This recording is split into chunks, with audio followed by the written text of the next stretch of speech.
L'Américain qui n'a pas du tout su le dérégler et le sortir de son match, ça a été sans appel. Après un premier match un peu plus serré, un peu plus tendu contre John Edison Rodriguez, le Colombien. Ouais, qui s'était fini à la mort subite. Exactement. Et là c'est parti pour Alexandre.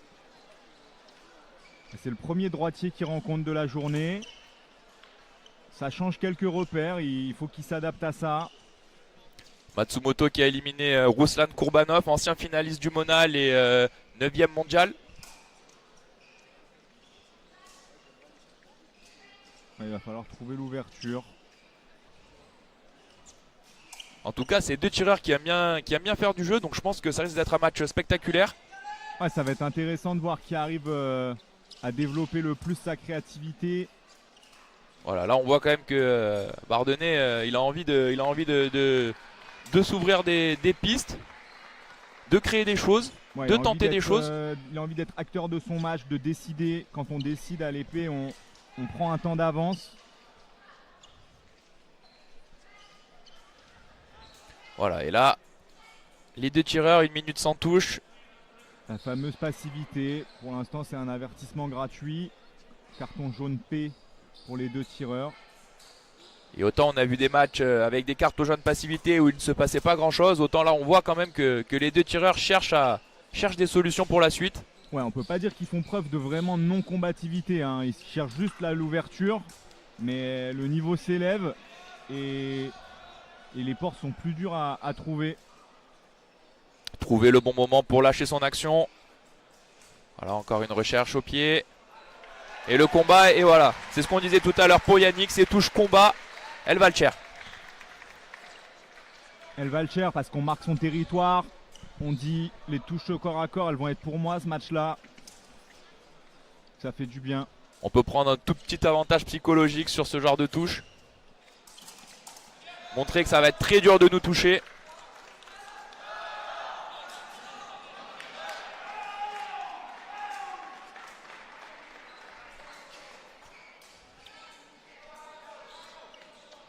Voilà, beaucoup de tentatives lointaines de la part des deux tireurs. Ouais, les deux tireurs sentent que c'est très solide défensivement en face. Ils n'ont pas forcément envie de prendre le risque de se déplier vers l'avant pour aller attaquer et ainsi s'exposer. En fait, là, ils cherchent beaucoup plus à créer l'erreur de l'adversaire pour le sanctionner en contre. Et Bardeux qui a pris sa touche d'avance. Et donc qui estime que il peut se contenter maintenant de contrer. Et voilà, et là c'est Alexandre Bardenay qui marche un peu grand et qui est sanctionné par le japonais. Ouais, une petite erreur de distance, ça paye cash. Là à partir des huitièmes de finale ça va très vite, hein. Chaque erreur est quasiment sanctionnée par une touche. La difficulté est de pouvoir s'engager assez pour ouvrir des portes, mais pas trop pour sans se faire sanctionner. Ouais, c'est une justesse qui est dure à trouver. Là, Matsumoto, il trouve bien l'ouverture et il fait déclencher, il fait mine de partir dans la ligne haute. Alexandre prend la parade en haut, mais le japonais est déjà passé de l'autre côté. Ça s'appelle un bel engagé-dégagé, ça. Et on sent bien quand même hein, que Alexandre Bardenay essaye d'en faire un peu plus. Mais voilà, le japonais est très juste dans ses choix et dans son schéma. Et on va aller à la pause sur ce score de 2-1. Première manche un peu d'observation. Les deux se sont testés au niveau des déplacements, au niveau du physique, au niveau des ouvertures.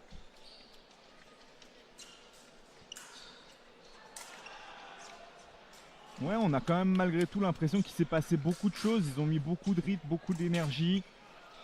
Ils sentent que s'ils baissent le curseur, l'autre va en profiter pour prendre le dessus. Donc même sans forcément attaquer et proposer beaucoup d'actions, ils sont obligés de garder un rythme énorme. Ah, c'est clair que l'intensité de ce match, ça monte de tour en tour. Et que voilà, sur ce match, on sent que sur la piste, il y a de l'énergie qui est dépensée. Ouais, c'est là où l'escrime peut devenir un sport d'endurance, hein. C'est vrai que les matchs finalement ne durent que 3 fois 3 minutes. Mais le fait de passer des tours et d'enchaîner comme ça les efforts répétés, c'est là où la caisse entre en jeu. Et là, je pense que nous avons deux sacrés clients en termes de physique et en termes d'endurance. Donc, on va voir si un tireur va réussir à prendre le dessus sur l'autre. Et c'est reparti.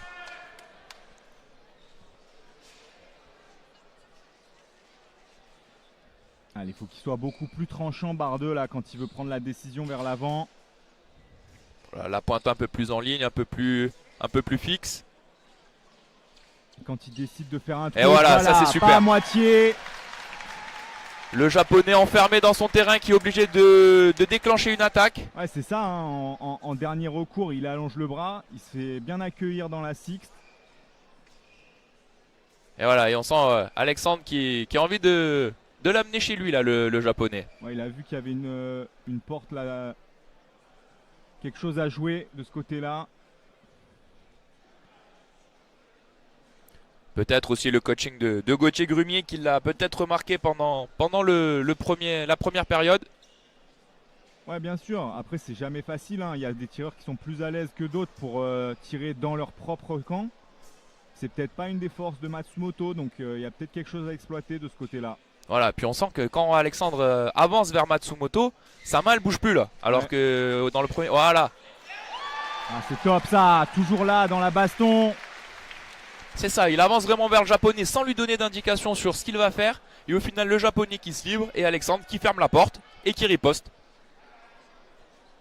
La touche est quand même checkée à la vidéo pour voir si la pointe n'est pas au sol. Et c'est validé. Le français qui passe devant, 3-2. Ouais, il lui montre qui c'est le patron. Et l'arbitre qui rajoute un carton jaune pour Ryu Matsumoto qui se serait retourné pendant la touche. Double sanction là.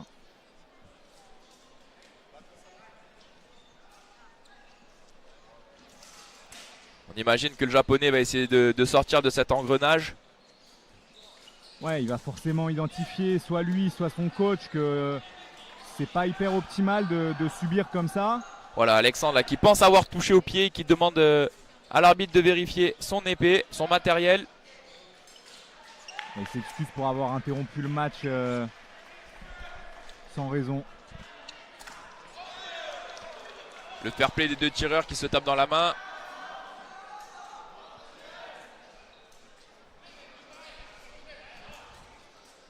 Allez, faut pas relâcher l'étreinte là. Voilà, le japonais qui ne veut plus reculer, qui essaye d'inverser la tendance. Bardonnet qui obtient la touche double. Là, ça va lutter en milieu de piste. Ouais, j'ai l'impression qu'il va y avoir une grosse bataille au milieu de piste. Les tireurs ont décidé de plus céder de terrain, de ne plus se retrouver dans leur camp. Donc là maintenant ça va se rentrer dedans au milieu. Ah voilà, le japonais qui lâche quelques mètres et direct à Alexandre qui les saisit et qui lui laisse peu de temps pour respirer. Ouais, c'est un jeu de gagne-terrain là. Ah, et la belle attaque là du japonais qui touche la cuisse d'Alexandre. Ouais, il a poussé sur sa jambe arrière. Et ça touche malgré les retraites d'Alexandre Bardonnet.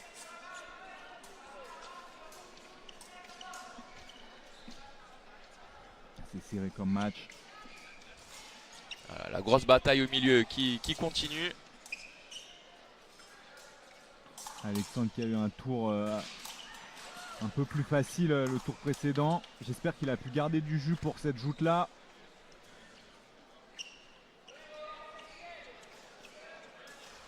L'attaque du japonais, la parade riposte. Ah, c'est dommage, c'est dommage. Mais il l'accule. Là on voit que le japonais, s'il passe ses deux pieds derrière la zone bleue de la piste, l'arbitre dira halte et donnera un point aux Français. Ça s'appelle être touché au terrain. Voilà, les deux tireurs s'engagent, touche double, 6-6, personne ne veut rien lâcher.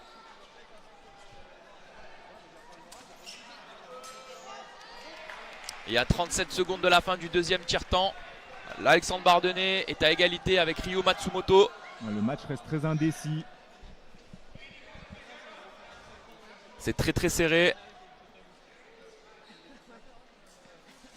Personne ne craque là dans le défi physique que les deux tireurs ont décidé d'imposer.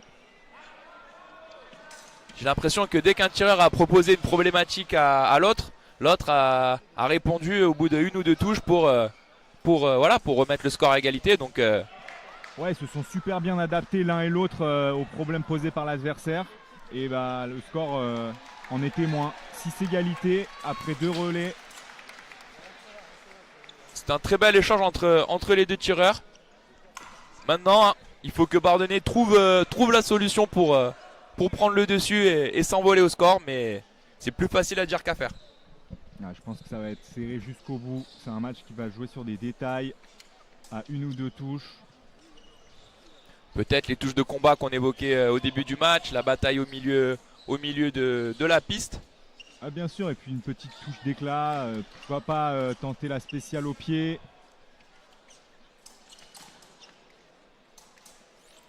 Donc on lui souhaite de la réussite au pied, un peu d'agressivité supplémentaire. Ouais, faut qu'il reste vraiment maître et patron dans tout ce qui est combat rapproché, puisque à chaque fois qu'ils se sont retrouvés dans ce secteur-là, c'est Alexandre qui a fini par mettre le point.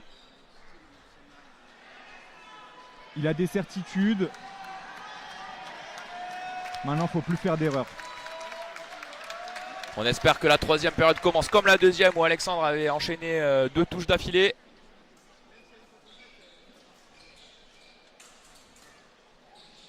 Toujours cette grosse bataille au niveau des jambes. Ouais, la mobilité des deux tireurs là, c'est quand même un exemple en la matière. Voilà, Alexandre, la pointe bien stable. Ah, il est redoutable quand c'est comme ça. On voit pas où est-ce qu'on peut passer. Et la touche double. Le japonais qui décide d'y aller. Bardonnay bien sur ses appuis qui contre. Ouais, il n'avait pas assez créé de mouvement avant. Il est parti sur un français fixe.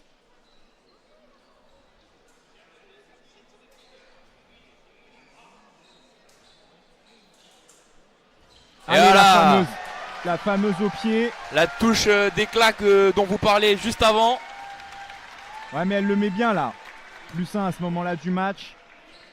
Quand on voit à quel point c'est serré. Allez, maintenant plus d'erreur Alexandre. Faut qu'il reste maître du jeu là. Faut qu'il continue à venir chez le japonais. Ça demande énormément physiquement, mais il faut qu'il s'inflige ça. Voilà. Et généralement physiquement quand c'est dur pour un tireur, c'est tout aussi dur pour l'autre. Donc en faisant les efforts, Alexandre va faire mal aussi aux japonais. Allez. Qu'est-ce qui se passe? Ah. L'arbitre doit voir ce qui se passe. Je comprends pas ce qu'il réclame. Bardonnay demande une vidéo, peut-être une sortie volontaire de piste. C'est pas le moment de s'éparpiller là dans des broutilles d'arbitrage, ça change pas grand chose. L'arbitre de toute façon revient, dit il n'y a rien du tout messieurs. Peut-être que les tireurs voulaient juste souffler un peu. Une sortie de piste mais non sanctionnable. Donc le japonais qui a reculé d'un mètre. Et qui se retrouve avec un pied dedans et un pied dehors de la piste.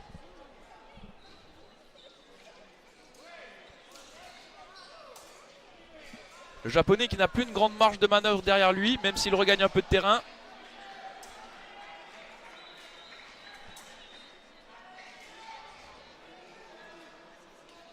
Voilà, l'enjeu pour Alexandre, c'est d'imposer sa distance, son pressing, mais de ne pas se rapprocher trop près pour ne pas risquer de se faire surprendre. Voilà. Et voilà. Là, il décide, c'est lui qui crée l'action.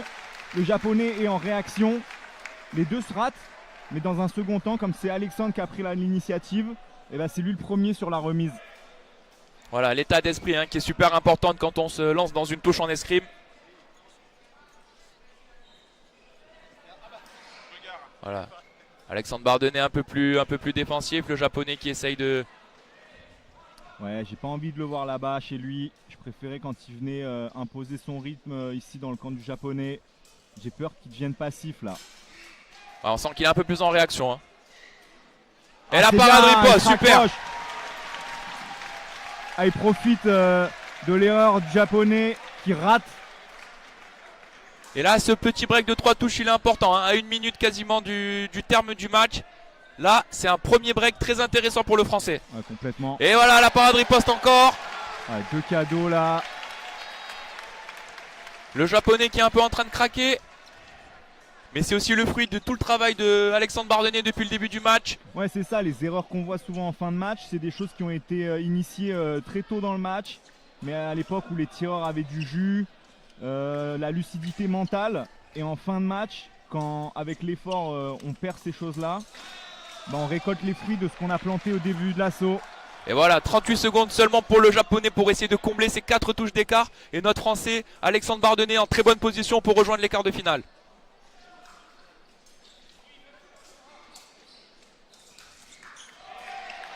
Voilà. Il faut qu'il tente quelque chose le japonais là, il reste 20 secondes. Il reste 20 secondes. Et la nouvelle parade riposte. Le japonais semble totalement à court de solutions. Ouais, là où il arrivait à trouver des solutions offensives en début de match, je pense qu'il a plus l'explosivité, il a plus le jus pour surprendre Alexandre. Je pense que là physiquement ça devient très compliqué pour le japonais. Hein. Ouais, ils ont imposé un défi physique énorme. Même si là il touche. 4 touches d'avance pour Alexandre Bardonnet à 17 secondes de la fin. Allez, faut serrer. Pas penser à la fin du match, pas penser à gagner. Voilà. Être dans le jeu. Voilà, super, super. Ah, il est dans le moment. Alexandre qui laisse sa pointe devant. Le japonais qui tente le tout pour le tout. Allez, c'est pas grave ça. Voilà. On laisse passer. 13-9, 11 secondes. Allez, faut qu'il utilise la distance là, de la piste, la longueur de la piste. Allez Alexandre, hein, là c'est un peu facile peut-être.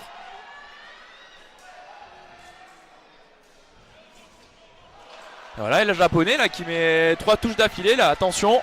Attention. Allez, faut évacuer là ce qui s'est passé. C'est voilà, top ça. la touche double, exactement, plus qu'une.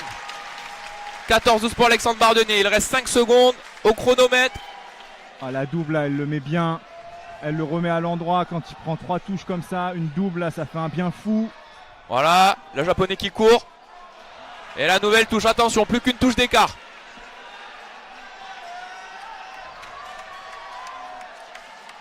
Ah, la fin de match là, c'est irrespirable. Ah, attention, le temps. Ah, il y a eu un petit couac sur le temps. Il y a eu un couac sur le temps. On voyait qu'il restait 5 secondes. Là, les voilà. secondes valent cher. L'arbitre assistant qui a déclenché le chronomètre sans que le combat soit engagé. Et donc ça a fait perdre une seconde au chrono. Donc le japonais demande qu'on remette du temps au chrono, ce qui ne sera pas fait apparemment. Allez, barre 2. Et l'égalisation de Matsumoto. Il aura tenté le tout pour le tout avec l'énergie du désespoir et il est revenu dans ce match. Barre 2 qui se met dans une position délicate là pour aborder l'épreuve de la mort subite. Dommage la gestion de cette fin de match, c'est très dur pour les deux tireurs. Et Matsumoto qui fait mine d'y aller et tout va se jouer à la mort subite une nouvelle fois.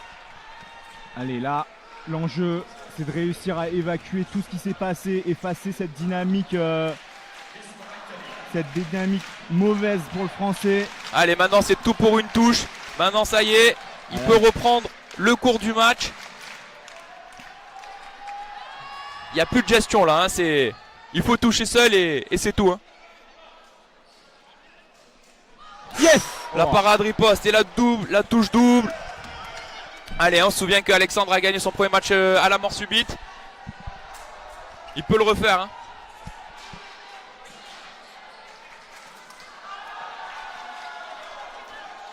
C'est maintenant que tout va se jouer pour une place dans les 8 premiers de cette compétition. Bardonnet qui ramène le japonais dans son terrain. Et la touche du japonais. C'est dommage. Quelle fin de match du japonais qui a tenté le tout pour le tout. Et une gestion un peu compliquée pour Alexandre Bardonnet qui peut se mordre les doigts de cette fin de match. Ah ouais, il avait un écart fou là, avec très peu de temps au chrono. Mais dans des fins de match comme ça, hyper explosives, on peut se faire submerger par des dynamiques, des mauvaises dynamiques. Les touches s'enchaînent et on n'arrive pas à sortir de là. Et les touches s'enchaînent. On pensait qu'il avait fait le plus dur, Alexandre. Ouais, il avait vraiment fait le boulot. Et voilà la victoire du japonais qui est confirmée. Redoutable japonais. Il y a cru jusqu'au bout. Le japonais, il a rien à se reprocher, hein. Même quand il était dos au mur, que les solutions se faisaient très rares, il a tout donné, il a joué le coup à fond en espérant que. Et c'est peut-être voilà, cet état d'esprit qui fait qu'il a pu renverser